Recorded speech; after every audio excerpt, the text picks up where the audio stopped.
What does your morning routine look like at the moment? Morning routine is wake up. If I... Round about what time? I'm waking up these days around 6 a.m., 6:30 a.m. I'm trying to go to sleep by about 10:30 p.m. Sometimes it's 11, sometimes it's 10. I wake up, and I have to be careful here because whenever I've described my routine in a little bit of detail, people always say, "I can't believe you don't go to the bathroom." It's like, well, of course, so I want to be... my pants yeah, on, exactly, right on. foot, left foot. So I want to be clear. I take care of my basic functions.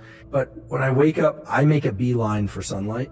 So I'm going to get sunlight in my eyes. I'll probably go into the grave saying this, so forgive me if people have heard me say this before, but the single best thing you can do for your sleep, your energy, your mood, your wakefulness, your metabolism is to get natural light in your eyes early in the day. Don't wear sunglasses to do it. It takes about area if you're in the UK in the winter. Yes. Or the summer, maybe you resort to some artificial light as a replacement, but as much as one can, get bright, natural, and if not natural, artificial light in your eyes early in the day without sunglasses. Contacts and eyeglasses are fine. Don't try and do it through a window or windshield. It's going to take far too long. This sets in motion a huge number of different neurobiological and hormonal cascades that are good for you, reduces stress late at night, offsets cortisol, a million different things really that are good for you. So I get that. And yes, sometimes... Is that a walk? Doing a little walk? Ideally, that would be a walk, but sometimes we'll just go into the yard and have some coffee and soak in whatever sunlight through the clouds. If it's a cloudy, overcast day, it might be 20, 30 minutes. If it's a very bright day, it might just be a few minutes. But really, the quality studies on humans that have looked at this say try and get as much natural light as you can in the morning hours, whenever it is that is for you, especially the first 3 hours after waking. If you can work outside, great. If you can get near a window, because as opposed to just in a dark conference room, that's better. But if you can get outside, that would be fantastic. So I get sunlight, I hydrate, I drink water, and then yerba mate is my favorite form of caffeine. Are you waiting? How long are you waiting from 90 to 120 minutes. Are you doing any salts during that time? Are you taking any electrolytes in? I am a fan of water with element. Yep. Before I had element packets, I would just take a little bit of sea salt or pink salt. What's your favorite element flavor? I like them all. There's one I don't like. I'm not a fan of the chocolate one, but I like it. Yeah, some people love it. My podcast producer, his wife loves that, so I give it to her, the chocolate mint one. But I like the raspberry, the citrus one. I love that stuff. Mango chili is, have you opened the mango chili and breathed in shortly afterwards? It's like being pepper sprayed. It's absolutely insane. It's like being blasted in the face. But yeah, I mean, that's just the best way. That cold glass of water and that first thing in the morning. And I mean, it was you who reassured me of what I thought was bro science about your adenosine system not being active for the first 90 minutes. And if you're going to pump caffeine onto that, you're not really actually acting on that. Your adrenal system is the one that you need to be looking at, optimal hydration, all that sort of stuff. It's just such a good way to start the day. So, okay, we've got 90 minutes deep. What have you been doing in that? You've had your light in the eyes. What have you been doing between that and the yerba mate 90 minutes?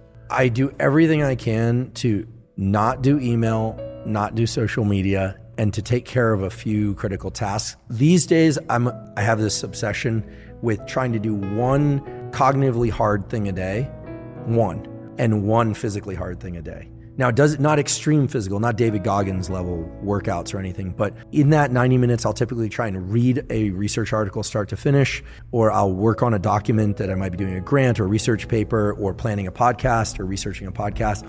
I try and get my brain into kind of a linear mode. I try and narrow that aperture. Because if I don't, the distraction that's created by social media and interactions with others can kind of wick out into the rest of the day.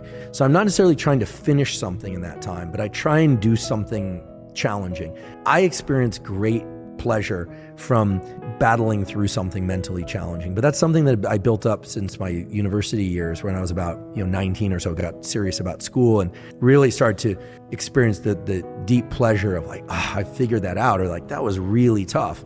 I don't always succeed, but that's what I'm doing in that hour to 90 minutes. But I confess sometimes we'll take a walk during that time and maybe talk through some things that are challenging or sometimes I get lazy and I'll miss a day of that cognitive challenge. Then I do caffeine about 90 to 120 minutes after waking. And even though I prefer to work out earlier, I generally will then do some sort of physical workout.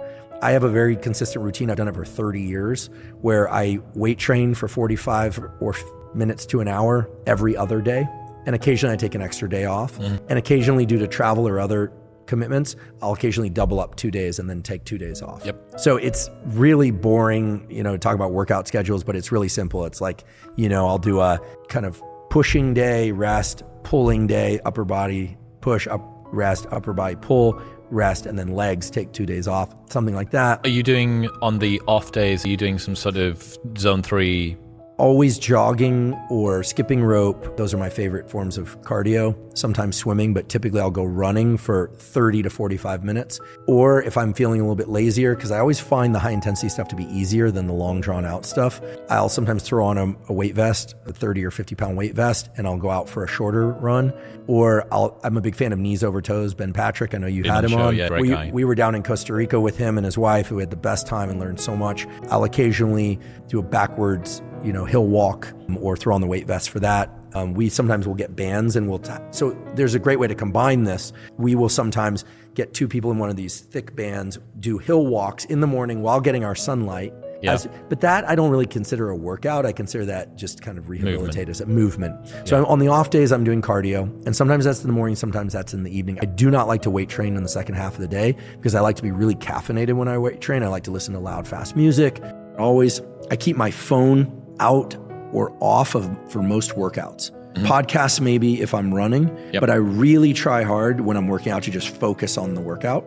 And those workouts, the weight training workouts, are always 10 minutes or so of warm up and then no more than 40 to 50 minutes of really hard work. If I do train hard any longer, I don't recover enough to be able to come in a few days later. And when I train that way, I generally make pretty consistent progress. And you're taking yourself up until, what's that, probably maybe 10, 30, 11 a.m., something like that now? Yeah, and then I'll eat my first real meal. Now, occasionally I'll wake up really hungry if I didn't eat that well the night before. But typically after I train, I'll eat. I like oatmeal after I train. Oatmeal, fruit, some fish oil, protein drink. And then maybe 90 to 120 minutes after that, I'll have a real lunch. My lunch is pretty much the biggest meal of the day. If I have my way, it'll be a steak, a salad, maybe a little more starch, although I sort of got it earlier.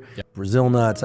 That meal sometimes can extend longer. I love to eat. A feeding fast, I love to eat. Yeah. So I'll eat. And then I confess I usually will work a little bit more for about 30 minutes or an hour, typically email. And then I'll take a 10 to 30 minute yoga nidra nap or a nap and then come back refreshed.